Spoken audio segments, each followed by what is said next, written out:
बकेला चिंतामणि पार्श्वनाथ की जय। हम लोग बकेला में हैं, पंडरिया से करीब 20 किलोमीटर दूर, और कबीर धाम जो कवर्धा कहलाता है उससे 35 से 40 किलोमीटर दूर ये जगह है।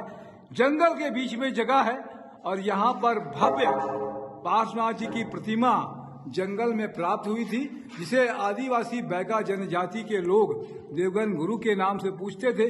यहाँ पर मेला भी बहुत साल से लग रहा है। ये जो जगह खड़े हैं हम लोग, ये श्री बकेला चिंतामणि पार्श्वनाथ जिनालय, ये देख रहे हैं आप, निर्माण कार्य ये जिनालय का जोर शोर से जारी है।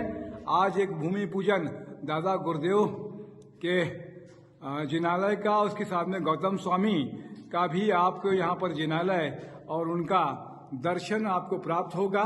ये निर्माण कार्य लग रहा है कि नवंबर दिसंबर तक संपूर्ण हो जाएगा और प्रतिष्ठा होगी।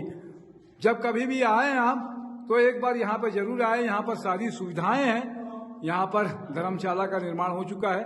200 से ज्यादा लोग यहाँ पर रहने की व्यवस्था है। भोजन आदि उपाश्रय भी यहाँ पर है और अभी मंदिर अस्थायी रूप से है, तो आप जो है उसका पूजन भी कर सकते हैं, उसका क्रिया विधि भी कर सकते हैं। बहुत सारे काम यहाँ पर, आप धार्मिक जो आयोजन अनुष्ठान करना चाहें तो वो सब कर सकते हैं। मैं तपेश जैन, आशीष जैन साहब के साथ में, जय जिनेम।